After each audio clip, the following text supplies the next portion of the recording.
नमस्कार, बाखबर में आपका स्वागत है। मैं हूं राघवेंद्र सिंह। आज हम बात करेंगे शिक्षा के मामले में। दरअसल स्कूल कॉलेज मतलब घर घर से जुड़ा मामला। आज हम इसलिए बात करेंगे कि नए शिक्षण सत्र शुरू हो गए हैं और उसके चलते सबसे खास बात है पेरेंट्स पर बच्चों की किताब कॉपियों का बोझ, उनकी यूनिफॉर्म का बोझ, उनके लिए ब्लेज़र का बोझ। और उसमें सबसे खास बात यह कि जो निजी स्कूल हैं, प्राइवेट जो विद्यालय हैं, वो एक ख़ास दुकान का उनको पता देते हैं। पेरेंट्स वहीं से किताबें खरीदें, वहीं से बुक्स लें और वहीं से ब्लेज़र लें। कई बार तो एक लतीफ़ा भी इसमें आता है कि आप ये कहते हैं कि आप बच्चे की कहाँ कटिंग कराएंगे, ये भी स्कूल वाले तय करते थे। तो फिर उसमें मजाक एक कदम आगे बढ़ी। उन्होंने कहा बच्चा कौन सा होगा हमारा, ये भी आप तय कर दीजिए।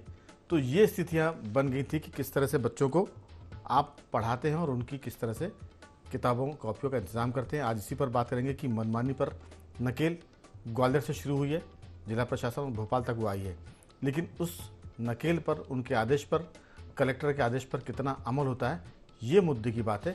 आदेश तो रस्मी तौर पर निकाल दिए जाते हैं, लेकिन अमल जो कराएगा वो कलेक्टर ही होगा। आज हम इसी पर बात करेंगे। पेरेंट्स के साथ लूट पर लगाम कब लगेगी, इस चर्चा के लिए हमारे साथ स्टूडियो में मौजूद हमारे दो विशेष मेहमान।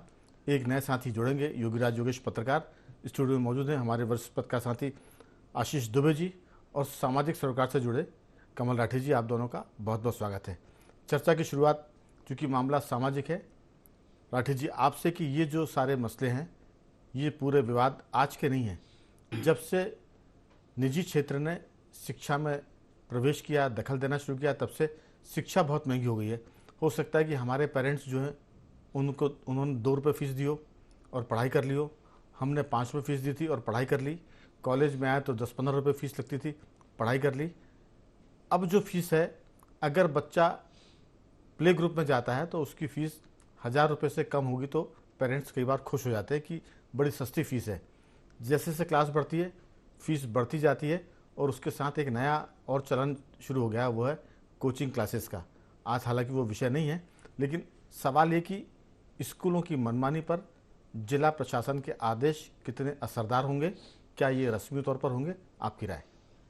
बिल्कुल, आपने एक बड़ा गंभीर और एक अच्छा विषय लिया है, जिसमें कई वर्षों से ये बात पे हर साल इसी मौसम में बातचीत होती है, अखबारों में भी छपता है, फिर बात आई गई हो जाती है। हम यहाँ देखें कि एक ज़माना था जब सरकार अपनी नोटबुक से लेके स्कूल बुक सारे छापती थी और वही उपलब्ध होता था। आज भी एनसीईआरटी छापता है, तो जो सीबीएसई पैटर्न की स्कूल है और जो आप मानेंगे कि स्टेट गवर्नमेंट पैटर्न की स्कूल है, तो इनको जो प्रिस्क्राइब्ड कोर्स है, उस कोर्स की किताबें इन्हें वही देना चाहिए जो सरकार छाप रही है या जो एनसीईआरटी उपलब्ध करा रही है। उससे क्या होगा कि हर आदमी हर जगह से किताब ले पाएगा। अब सरकार का आदेश होता है कि स्कूल वाले ये ना कहें कि भाई आप कहाँ से खरीदें, लेकिन वो पब्लिशर का नाम तो वो ही दे देंगे। तो आप जो पब्लिशर का नाम लेने जाओगे वो पर्टिकुलर एक ही दुकान पे मिलेगा। ऐसे भोपाल शहर की मैं बात करूं तो भोपाल में 2-3 चिन्हित दुकानें हैं, जिसमें पूरे भोपाल शहर की स्कूलों की, प्राइवेट स्कूल्स की बुक्स वहां पर ही मिलती हैं, और 2 ही 3 दुकानें हैं। अब आप चूंकि पब्लिशर का नाम भी दे दिया, कुछ 2-3 दुकानें जहाँ यूनिफॉर्म मिलती हैं। यूनिफॉर्म तो है यूनिफॉर्म, लेकिन फिर भी बहुत सारी जगह कॉमन हो गया। चूंकि कलर वगैरह की बात होती है तो वो एक बार को वो इतना जो मार्केट में आप कहें कंपटीशन में आ गया कि कोई पर्टिकुलर दुकान में नहीं जाता आदमी। कुछ ही स्कूल वाले बोलते होंगे जी। लेकिन किताब में बंधन ये है कि हम पब्लिशर वो मेंशन कर देते हैं, और जब आप पब्लिशर मेंशन कर दोगे तो उसकी किताब हर दुकानदार नहीं रखता। इसलिए नहीं रखता कि उसके पास ग्राहक ही नहीं आएगा। तो और इसमें सबसे बड़ा आश्चर्य और ये है कि जो अधिकारी आदेश निकालते हैं, उन्हीं के जो नौकर चाकर कह लें, परिवार के सदस्य कह लें, उनके जब उनके बच्चों के लिए वो खुद ही लाइन में लग के किताबें खरीदते हैं। आप देख सकते हैं, आप किसी किताब की दुकान के बाहर खड़े हो जाइए, बहुत सारी लाल बत्तियां आती हैं जो किताबें वहीं से खरीद के ले जाती हैं। तो ये जो आदेश निकाला है, इस आदेश से कुछ नहीं होगा। कायदे से ये कहना चाहिए कि भाई आप स्टेट गवर्नमेंट की छपी हुई किताब ही वापरेंगे, आप एनसीईआरटी की छपी हुई किताब ही वापरेंगे, किसी और पब्लिशर की नहीं लेंगे। देखिए, आप यूपीएससी की तैयारी से लेके कोई भी जो परीक्षा है, अगर आपको उत्तीर्ण करना है, कोई भी नौकरी के लिए परीक्षा उत्तीर्ण करना है, तो उसके लिए 6ठी से लेकर 12वीं तक की एनसीईआरटी की किताब अगर पढ़ लेता है तो हिंदुस्तान की ऐसी कोई परीक्षा नहीं है कि बच्चा उत्तीर्ण नहीं कर सकता। मैं ग्रेजुएशन और पोस्ट ग्रेजुएशन की बात नहीं कर रहा हूँ, जी। 6ठी से लेके 12वीं तक की, और एनसीईआरटी की किताब, तो पूरा कोर्स मटेरियल तो वही है। अब आप दूसरा पब्लिशर क्यों ले रहे हो? जब एनसीईआरटी ने किताब बना दी, एनसीईआरटी ने तो ऑनलाइन भी डाल दी, जो चाहे प्रिंट आउट निकाल ले, चाहे फोटोकॉपी करा ले। लेकिन और दूसरा जो हम बात कर रहे हैं कि स्कूल में किताबें जो इस साल चल रही थी वो अगले साल नहीं चलती, क्योंकि पब्लिशर फिर चेंज कर देते हैं कि ऐसा भी नहीं कि जो बच्चा अगली क्लास में गया उसकी किताब हम पिछली क्लास वाले के लिए यूज हो जाए, वो पब्लिशर बदल देते हैं। कोर्स मटेरियल वही रहेगा लेकिन पब्लिशर बदल दिया। तो मेरा ये कहना है कि सरकार अगर वाकई इस पे अंकुश लगाना चाहती है तो उन्हें यह कहना चाहिए कि स्टेट गवर्नमेंट की किताब और एनसीईआरटी की किताब, यही किताब चलेगी, इसके अलावा किसी भी पब्लिशर की किताब को हम नहीं वापरने देंगे। तो अपने आप अंकुश लग जाएगा, सारी स्कूलें अपने आप रास्ते आ जाएंगी। लेकिन सरकार वो नहीं करती। सरकार कहती है कि आप ये मत लिखिए कि किताब कहां से खरीदना है। अरे किताब मिलती है कि दुकान में है, बिल्कुल। तो हमें तो मजबूरी है। और इस साल एक नया कदम ये था, मैंने देखा अखबारों में कि लोक विधिक प्राधिकरण ने भी संज्ञान लेते हुए इस पर नोटिस जारी किया। लेकिन उसके बाद मुझे लगता है कि जरा तेज एक्शन हुआ है, लेकिन ये एक्शन से कोई रिजल्ट नहीं आना है। दरअसल राठी जी, हमने कहा कि देर आए दुरुस्त आए, ये देर से आया हुआ कदम है, पहले होना चाहिए ताकि वो सब जो आप व्यवस्था की बात कर रहे हैं वो हर दुकान पर या तो उपलब्ध हो जाए, किसी खास दुकानों पर उपलब्ध होने से आप कुछ भी आदेश निकाल दें, लोगों को जाना वहीं पड़ेगा जहां वो किताबें मिल रही हैं। लेकिन आशीष जी, दरअसल सत्र शुरू होते ही सब जागते हैं। अगर सत्र की समाप्ति के पहले ये सब चीज़ें कवायद कर ली जाएं तो सत्र शुरू होते होते किताबें उन सब दुकानों पर मिल सकती है जहां अभी नहीं मिलने की बात राठी जी कर रहे हैं। और एनसीईआरटी का भी उन्होंने बहुत विस्तार से जिक्र किया। लेकिन हमारा कहना है कि अगर सब व्यवस्था कर लेंगे तो फिर कमीशन कैसे खाएंगे? अभी तो ये हाथी के दांत हैं जो दिखाने के हैं। प्रशासन ने, भोपाल में नए कलेक्टर आए हैं, इसलिए हम उनके बारे में ज़्यादा कुछ नहीं कह सकते कि उनके पास वक्त नहीं था।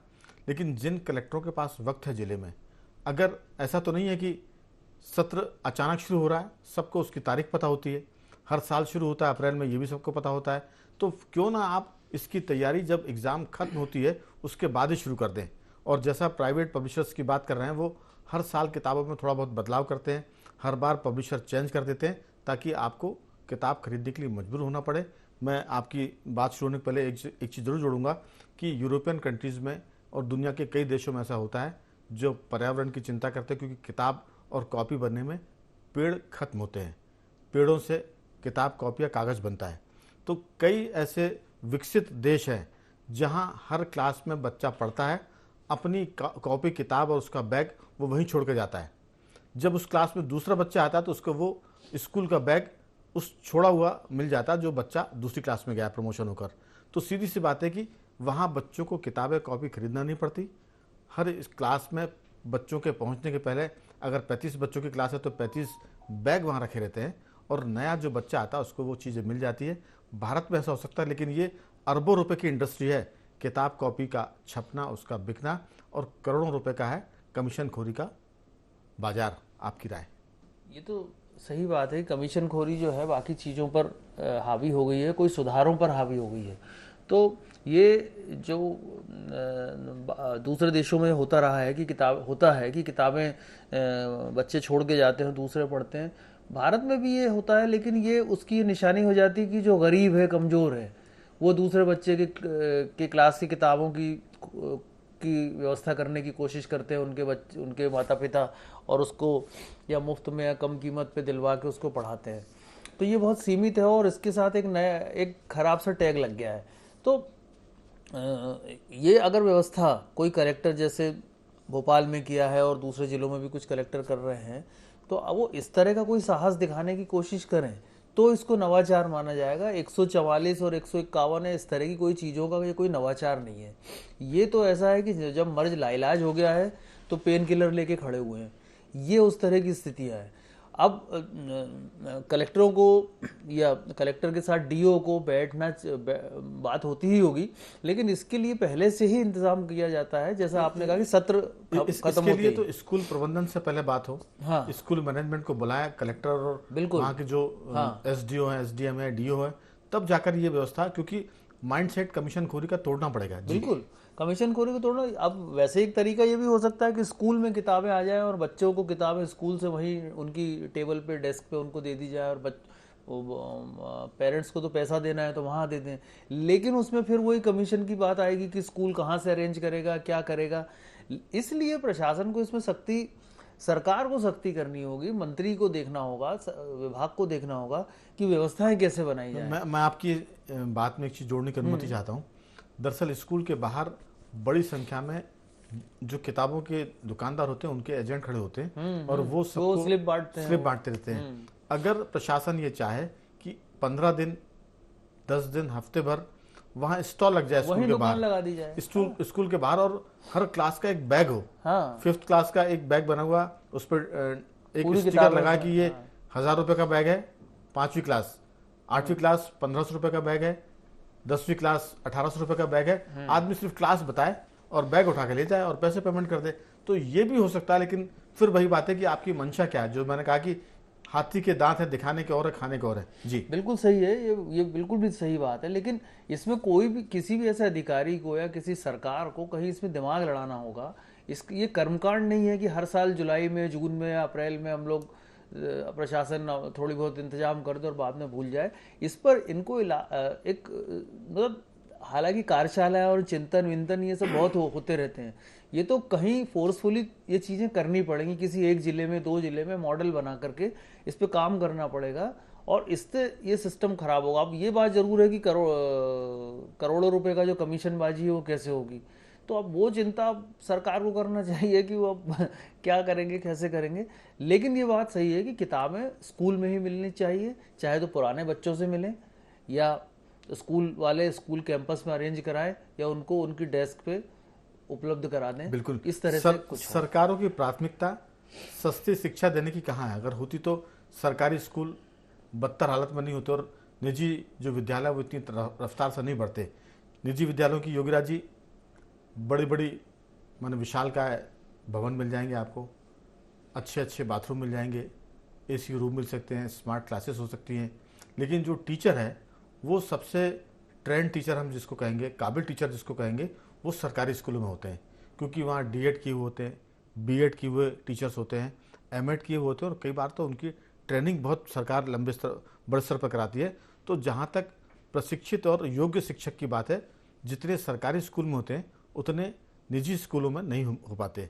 तो एक तो शिक्षा बहुत महंगी होती है, लेकिन पढ़ाने वाले सरकार की स्कूल की तुलना में निजी स्कूलों में कमज़ोर शिक्षक होते हैं। मैं ये नहीं कहता कि वो अच्छा नहीं पढ़ाते, लेकिन तुलना करेंगे तो सरकारी स्कूल के टीचर ज़्यादा योग्य होते हैं बनस्पत निजी विद्यालय की बात करें। तो एक तो टीचर का लेवल जो है, भाषा की दिक्कत हो सकती है कि वह अंग्रेजी भाषा पढ़ाने वाले ज़्यादा होंगे, लेकिन बाकी मैथमेटिक्स और चीज़ें सरकारी में होती है। दूसरी बात है कि फ़ीस बहुत महंगी है, टीचर पढ़ाने वाले कमज़ोर है, फीस ज़्यादा है। फिर बुक्स की हम बात करें तो वो बुक्स रंगीन तो हो सकती हैं प्राइवेट स्कूल की, लेकिन उसके भीतर का जो साहित्य है, जो चीज़ें हैं, वो एनसीईआरटी की जो आशीष जी बात कर रहे थे उस तुलना में मुझे लगता है कि कमतर होंगी प्राइवेट स्कूल की किताबों का भीतर का जो मटेरियल है, जो उसका साहित्य है, जो उसकी जानकारियाँ हैं। आपकी राय? नहीं, मैं आपकी बात से इत्तेफाक रखता हूँ राघवन जी, और ये बात सही है कि गवर्नमेंट स्कूल के टीचरों की आजकल ट्रेनिंग बड़ी तगड़ी होती है और हाईली क्वालिफाइड टीचर्स भर्ती हो रहे हैं आजकल। केवल प्राइवेट और सरकारी स्कूलों में अब केवल एक ही बात का अंतर रह गया कि साहब उनकी इंग्लिश थोड़ी ठीक होती है, और वो अंग्रेजी का हुआ ऐसा लोगों के सिर पर चढ़ा हुआ है कि इंग्लिश ठीक हो जाएगी उसमें। बाकी पूरा का पूरा एटमॉस्फेयर भी देखा जाए तो गवर्नमेंट स्कूल का बहुत ज़्यादा अच्छा होता है। यहाँ तो कलेबर जरूर सबके ठीक है, योगराज जी इंग्लिश तो ठीक हो जाती है, लेकिन बच्चों का दिमाग खराब हो जाता है। फिर वो हाथ और आंखें मटका मटका के बातें तो कर लेते हैं, लेकिन अगर हम कल्चर की बात करें, संस्कारों की बात करें, तो वो सरकारी स्कूल का विद्यार्थी अपने गुरुजी की इज्जत करता है, माता पिता की भी सेवा करता है। लेकिन अंग्रेजी स्कूल के बच्चों में, मैं ये नहीं कहता कि सारे बच्चे ऐसे निकलते होंगे, लेकिन ज़्यादातर चूँकि अंग्रेजी द स्कूल के बच्चे होते हैं वो थोड़ा सा बहुत मॉड होते हैं, आधुनिक होते हैं, प्रोग्रेसिव होते हैं, और उसके चलते वो भारतीय संस्कारों को थोड़ा सा पीछे रखते हैं। जी नहीं, यदि प्रोग्रेसिव हो रहे हैं तो आप बताइए पीएसए में कितने निजी स्कूल के बच्चे सेलेक्ट हो पाते हैं? आप ये देखिए आजकल जितने भी मेडिकल में बच्चे जा रहे हैं, इंजीनियरिंग में बच्चे जा रहे हैं, उनमें बहुत ज़्यादा प्रतिशत गवर्नमेंट स्कूल का रहता है। निजी स्कूल का रहता भी है, लेकिन केवल एक तरह से निजी स्कूलों को में बहुत अच्छी पढ़ाई हो रही है, निजी स्कूल बहुत अच्छे हैं। उन्होंने निजी स्कूलों ने अपना स्टैंडर्ड मेंटेन करने के लिए एक अलग तरह की किताबें शुरू कर दी, नए नए कलेवर लेके आ गए किताबों में, ताकि बच्चे उस पर आकर्षित हो। छोटे छोटे बच्चे को बड़ी बड़ी कलरफुल किताबें दे दी, को बच्चों का दिमाग उसमें लग रहा है। अब एक चीज़ मुझे ये समझ में नहीं आती कि KG1 का बच्चा है और स्विमिंग पूल की उससे फुल फीस ले रहे हो आप, तो कौन सा उसको KG1 के बच्चे को तैरना आप सिखा दोगे। तो ऐसी तमाम तरह की बहुत सारी विसंगतियाँ प्राइवेट स्कूल में देखने को मिलती हैं। और एक जो नेक्सस की जिसकी बात हम सभी यहाँ कर रहे थे, जिसकी चिंता हम सब कर रहे हैं, तरह तरह की किताबें, तरह तरह के राइटर की किताबें, जिसकी जो मर्जी हो वो किताबें, और एक फोर्सफुली वो लागू कर दिया जाता है कि इस साल ये किताब लागू होगी। ये बिल्कुल सही कहा कि पर्टिकुलर NCERT की किताबें ले लें या स्टेट गवर्नमेंट की किताबें ले लें और वही किताबें साल भर चलें, तो उससे बहुत हद तक इस चीज़ पर विराम लगाया जा सकता है। एक और बात जिसकी आप जो पर्यावरण का जो आपने पॉइंट उठाया था, मैंने एक जर्नल पढ़ी थी एनवायरनमेंट की। एक चिंता की बात है, 39 खरब के बराबर पेड़ है पूरी दुनिया में, लेकिन सीरियस मैटर ये है कि 15 अरब पेड़ हर साल काटे जा रहे हैं और उसमें बहुत हिस्सा जाता है ये कागज़ बनाने में और जो किताबों में कागज़ का यूज़ होता है। और भी यदि स्पष्ट बात यदि अपन करें तो 50 से 60 किताब बमुश्किल बनती हैं एक बड़े पेड़ को काटने में। तो मतलब आप देखोगे एक बार लार्ज स्केल का जो पेड़ है उसकी बली में मात्र 40 या 50 किताब बन रही। तो आप इस बात से अंदाज लगाओगे ये केवल किताबों का खर्च नहीं है, ये केवल पेरेंट्स से वसूली नहीं है, ये पर्यावरण के प्रति भी हम सब मिलकर धोखा कर रहे हैं और पर्यावरण को नुकसान पहुंचा रहे हैं। इसलिए भी ये चिंता इस बात की लाजमी है कि हमारा पूरा का पूरा एक इकोसिस्टम काम कर रहा है कि केवल किताब आप दुकान से लेके नहीं आ गए, किताब कहाँ से बन रही है, कहाँ से कागज़ आ रहा है, कैसे बन रहा है, उस चक्कर में पूरे के पूरे पर्यावरण का सत्यानाश हो रहा है। तो ये अनावश्यक जो किताबें स्कूलों में चल रही हैं और जो सिस्टम आप बता रहे थे कि यूरोपियन कंट्रीज़ में ऐसा यदि ऐसा सिस्टम यहाँ भी लागू कर दे कोई कलेक्टर तो प्रशंसा की बात है। बाकी तो ये तो सब डंडे फटकारने वाली बात, 144 लाख, इसका कोई मतलब नहीं इसका तो। लेकिन प्रशासन को सख्ती, इसका मतलब है खबर तो बनती ना, इस पर चर्चा तो होती, ये मतलब तो है। अब उसका रिजल्ट क्या होता है इसका मतलब कम है, चर्चाओं में आने का मतलब ज़्यादा। जी हाँ, बिल्कुल सही बात है कि इससे आप चर्चा में बने आप रह सकते हैं। लेकिन ये जो वाजिब जो चिंता ये तीनों वक्ताओं ने यहाँ पे जो की है, पर्यावरण के विषय को भी अपन ने उठाया, इसकी चिंता भी करना चाहिए क्योंकि पूरा का पूरा एक नेक्सस तो काम कर ही रहा है, हम सब मिलकर पर्यावरण की निपटा रहे हैं। बिल्कुल, तो ये भी एक चिंता का विषय है। इस कनेक्शन को भी देखा जाना चाहिए कि किताब कहाँ से बनती है, कहाँ से शुरू होती है। हमारे चर्चा का जो मकसद है उसमें ये सबसे महत्वपूर्ण बिंदु है राठी जी। दरअसल जो हमारे पास आंकड़े वो ये कि पूरी दुनिया में हर साल की हम बात कर रहे हैं या हर रोज़ की बात करें, एक दिन में 80,000 से 1.5 लाख पेड़ काटे जाते हैं। पूरी दुनिया की बात कर रहे हैं प्रतिदिन। और भारत में कागज़ और गत्तों की जो खपत है मौजूदा, उसमें लगभग 100 लाख टन गत्ता या कागज़ खर्च होता है। तो अब तो चूंकि नया ज़माना आ गया, डिजिटल युग की बात हो रही है, लोग टैब जो होता है उस पर किताबें पढ़ लेते हैं। तो सीधी सी बात है कि अगर प्राइवेट स्कूल, निजी स्कूल, विद्यालय जो है चाहते हैं कि उनकी किताबें उनके हिसाब से हों जो वो चाहते हैं, अगर वो वैसा भी चाहते हैं तो NCERT जैसी जो कागज़ पे होती है, आप थोड़ा से रफ़ कागज़ पे इस्तेमाल कर सकते हैं। कीमत की किताब की कीमत कम हो सकती है, थोड़ी उसकी रंगीनियत कम कर देंगे तो वो एक सस्ता मामला हो जाएगा। अभी देखिए आपकी 5वीं क्लास का बच्चा और उसकी जो साल भर की किताबें हैं वो हज़ारों रुपए की आती है। तो कहीं ना कहीं ये पेरेंट्स पर बोझ है और उसके भीतर का जो मटेरियल है, जो उसके भीतर का साहित्य, जो जानकारी है, वो भी जो NCERT रिसर्च करके बनाता है, राज्य सरकारों के जो एक तरह से जो केंद्र होते हैं वो जो तैयारी करते हैं, मुझे लगता है कि सरकार को चाहिए कि आप प्राइवेट सेक्टर से भी अगर किताबें छपाते हैं तो किताबें NCERT की हो, भले ही आप उस पर ग्लेज पेपर लगवा लें, रंगीन कवर कर दें और मोटा उसका वो पेपर बैक कर दें। जी बिल्कुल, जैसे मैं आपकी उस बात से इत्तेफाक नहीं रखूंगा जो आपने कहा कि बच्चे को क्लास में ही किताबें मिल जाएं। आज भी किताबें क्लास में ही मिलती हैं, मतलब बस इतना फ़र्क है कि क्लास की जगह स्कूल के जो दुकानें फिक्स हैं, आप वहाँ जाके कहिए 5वीं क्लास फलानी स्कूल, वो उठा के पूरा सेट आपको दे देता है। फिर आपको कॉपी नहीं चाहिए, आप अलग कर दो, मान लेता है। पहले नहीं मानता था, वो उतनी बात मान लेता है। मैंने तो वो सिर्फ इसलिए कहा था कि जो क्लास किताब जो होता है दुकान के सामने जो भीड़ लगती है, जिसके लिए 144 लगाई है, अगर वो बैग स्कूल में मिल जाएगा तो बच्चों को, पेरेंट्स को वहां नहीं जाना पड़ेगा। वो तो पहले स्कूल में ही मिलता था, तो सरकार ने ही रोका तो वो दुकान पे मिलने लगा, सिर्फ जगह चेंज हो गई जी, है ना, उसमें कोई अंतर नहीं आया। मैंने जो आपसे बात कही कि सरकार को ये चाहिए कि NCERT माने NCERT और स्टेट गवर्नमेंट माने स्टेट गवर्नमेंट, और जो सरकार किताब छाप रही है वो ही किताब आपको पढ़ानी पड़ेगी।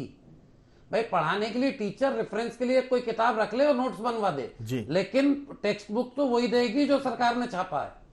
उसके अलावा इस समस्या का कोई हल नहीं है सिवाय हेडलाइन बनने के, सिवाय ये कि हमने निकाल दिया साहब, क्योंकि आपको अगर मैंने लिख दिया कि इस पब्लिकेशन की किताब चाहिए तो भोपाल में वो एक ही दुकान पे मिलेगी।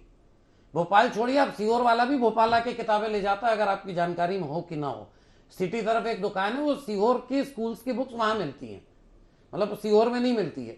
तो ये सारी चीज सबको मालूम है। जैसे मैंने कहा कि सारी लाल बत्तियां वहां जाती हैं, उन्हीं की फैमिली जाती है, उन्हीं के नौकर जाते हैं, सबको अपने घर में आता है, सबके माँ बाप कवर चढ़ाते हैं, सबको मालूम है कहाँ क्या मिलता है। बिल्कुल। लेकिन उस पर कोई कार्रवाई सरकार नहीं करना चाहती है, जब तक कि सरकार स्ट्रिक्टली इनको ना लागू करे। रही बात स्कूल्स की, तो स्कूल तो चाहती नहीं है कि ऐसा कोई काम हो, क्योंकि वो अलग अलग ढंग से चीजों को करके फीस को कैसे एनहांस करना है उस पर काम कर रही हैं। भाई फ्री में कॉस्ट में जमीन मिलती है, फिर भी स्कूल फीस बहुत लेती है। तो आपको जैसे फी रेगुलेशन ला रहे हैं, अब सरकार ने नियम बनाया कि सब पेरेंट्स की भी कमेटी रहेगी। आज तक मुझे बताइएगा कि आपके बच्चे भी पढ़े हैं, हमारे भी पढ़े हैं, हमें तो आज तक नहीं पता कि कौन सी कमेटी थी। तो ना स्कूल वालों से आप कोई बहस करना चाहता है, कोई व्यक्ति भी उसमें नहीं पढ़ना चाहता। हम कहेंगे शिकायत करो, तो किस चीज की शिकायत करें? वो कहेंगे साहब हमने लिखा है राघवेन जी कंपनी की किताब आप लाइए, अब आप ढूंढ लीजिए जहां मिल जाए भोपाल में। बिल्कुल। दरअसल आशीष जी, ये सारा मामला कि एनसीईआरटी की किताबें अगर प्राइवेट स्कूलों में पढ़ाई जाएं तो फिर बहुत कुछ समस्या का निदान हो सकता है। अगर आप उस पर उनको छूट देंगे तो फिर वो स्कूल की फीस से लेकर किताबों तक धंधा करेंगे, क्योंकि वो तो स्कूल खोले गया है पैसे कमाने के लिए। शिक्षा देने उनका उद्देश्य दूसरे नंबर पर है, पहला जो उद्देश्य है वो पैसा कमाने का है। तो फीस में पैसा कमाएंगे, बिल्डिंग, स्कूल की बिल्डिंग बन रही है उसके लिए आपसे पैसा लेंगे, फिर हर साल बच्चों से किताबें कौन सी खरीदनी वो तय करेंगे। जो राठी जी बोल रहे हैं कि अगर सरकार इस बात की अनिवार्यता कर दे कि आप किसी भी पब्लिकेशन से कराएं, लेकिन किताब जो छपे, जो अंदर मैटर होगा वो एनसीईआरटी का होगा, तो मुझे लगता है कि बहुत समस्याएं कम हो सकती हैं इसमें। निश्चित तौर पे इस तरह का अगर ये सरकार इस तरह का साहस कर पाए तो हो सकता है। लेकिन निजी स्कूलों के साथ समस्या है, सरकार की समस्या ये है कि निजी स्कूल बड़े कुछ अपवादों को छोड़ दिया जाए तो बड़े पावरफुल लोगों के हैं। मध्य प्रदेश के अलावा बाहर भी देखा जाए तो बहुत सारे नेताओं के फीस वसूल करें, क्योंकि पावरफुल लोग हैं, लेकिन साहित्य किताबें तो वही पढ़ा जो सरकार तय कर रही है। हाँ, लेकिन फिर वो निजी कंपनियों और उनका जो ताना बाना बना हुआ है वो कैसे, इसके लिए तो बहुत कड़क एक रूल सरकार को बनाना ही पड़ेगा, ये हर साल के कर्मकांड से बचने के लिए। और अगर ये सुझाव भी बिल्कुल सही है, इस तरह की चीजें हो, हर चीज स्कूल में उपलब्ध हो और बच्चों को बाजार में या लाइनों में ना लगना पड़े, इस तरह की फजीहत से लोगों को बचाने के लिए सरकार को, मुझे लगता है कि यह एक अच्छा समय है। सरकार ये सोच ले कि चुनाव का भी समय आ रहा है, तो कुछ ऐसा ही कम से कम एक काम कर ले कि जिसमें ये बड़ी लोगों को राहत मिल जाए, तो ये भी सही है। चुनाव का समय तो चंदे का समय भी है, चंदे का समय, तो फिर वो कमीशन कैसे आएगा? बड़ा संकट है सरकार के सामने। बहुत ये मामला बहुत वैसा है, पेचीदगी भरा मामला है, हर देश भर की सरकारों के सामने है ये। लेकिन योगी राज जी, सीधी सी बात है कि कितना आप कमाएंगे? फीस में आप कमा रहे हैं, बिल्डिंग बनाने के लिए आप पेरेंट्स से पैसा लेते हैं, तो कहीं तो छोड़िए, क्योंकि एक कहावत थोड़ी सी खराब सी है कि सटोरिया भी एक घर छोड़कर खाता है। तो स्कूल आप विद्या दान करने के लिए बनाएं, तो कम से कम किताबों के भीतर का जो मैटर है वो एनसीईआरटी का हो। हाँ। जो पब्लिशर है वो कोई भी हो सकता है, लेकिन भीतर का जो मैटर है वो जो सरकार तय कर रही है वो होना चाहिए। अगर इसकी भी अनिवार्यता हो जाएगी तो हमें लगता है कि कमीशन का मामला खत्म भले ना हो, लेकिन बहुत कम जरूर हो जाएगा। आपकी अंतिम राय बहुत संक्षेप में। नहीं, बिल्कुल सही बात है राघवन जी। ये तय हो जाना चाहिए था कि सरकार का उसमें इन्फ्लुएंस होना चाहिए और सरकार की द्वारा दी गई किताबें स्कूल में चले जाएं। एक बहुत बड़ा इस समस्या का समाधान हो सकता है। अब आप देखिए, कई सारी और भी चीज़ें होती हैं। अब ये कोरोना का टाइम निकला, आप ये देखो, हम सब ने देखा है 2 साल बच्चों ने घर बैठ के पढ़ा, जब किताबों की ज़रूरत ही नहीं है, या ऑनलाइन आप पेपर दे सकते हो बच्चों को, तो करो ना। आप ऑनलाइन पे आप जा रहे हो, आप ये टेक्नोलॉजी का जमाना है, ये सब खत्म करो। आप किताब की चक्कर ही खत्म। आपने तो आसानी से कह दिया, उनके प्राण निकल गए होंगे 2 साल जो कमीशन नहीं मिला। ये तो ये जो नेक्सस है, उस नेक्सस को तो कहीं ना कहीं विराम लगाना पड़ेगा ना। लेकिन उसका एक विकल्प ये भी है जो सबको हम सब ने देखा है पिछले 2 सालों में, कि यदि आप ऑनलाइन पे चले जाएं तो बहुत सारी चीज़ों का समाधान हो सकता है। और ये बिल्कुल बहुत, मुझे नहीं लगता कि बहुत ज़्यादा दिन चलेगा, लेकिन ये चूंकि एक बड़े बड़े लोग इसमें इंक्लूड रहते हैं, इसलिए ये नेक्सस चल रहा है किताब। बिल्कुल। तो कुल मिलाकर कह सकते हैं कि सरकार ने मनमानी पर तो नकेल लगाने के लिए आदेश दिए। भोपाल में 144 धारा भी लग गई है, जो स्कूल की किताब दुकानें उनके सामने, ताकि भीड़ इकट्ठी ना हो। सरकार ने, प्रशासन ने यह भी कहा है कि कोई भी स्कूल प्रबंधन इस बात पर जोर नहीं देगा कि आप फला दुकान से किताबें खरीदें। लेकिन जो हमारे विशेषज्ञ आए थे, जो पत्रकार साथी, उन्होंने कहा कि सरकार सिर्फ ये कर दे, किताबें कोई सी भी हो, उसके अंदर का मैटर एनसीईआरटी या राज्य सरकार के जो तय किए गए लेसन है वो उसमें शामिल होंगे तो बहुत सी चीज़ें कम हो सकती है। कमीशन का मामला खत्म भले ना हो लेकिन घट जरूर सकता है। तो सरकार ने तो कदम, प्रशासन ने कदम ठीक उठाया लेकिन देर से उठाया। अगर ये कदम कुछ महीने पहले होता तो स्थिति और बेहतर होती। आप तीनों मेहमानों का मैं धन्यवाद करूंगा, आशीष जी आपका भी, राठी जी आपका भी, योगीराज जी आपका भी, कि आपने चर्चा में हिस्सा लिया। तो स्कूलों की मनमानी पर बंदिश की कोशिश तो बहुत है लेकिन देखते हैं कि ये असरदार कितनी होगी। बखबर में आज सिर्फ इतना ही। बने रहिए हमारे साथ और देखते रहिए IND24।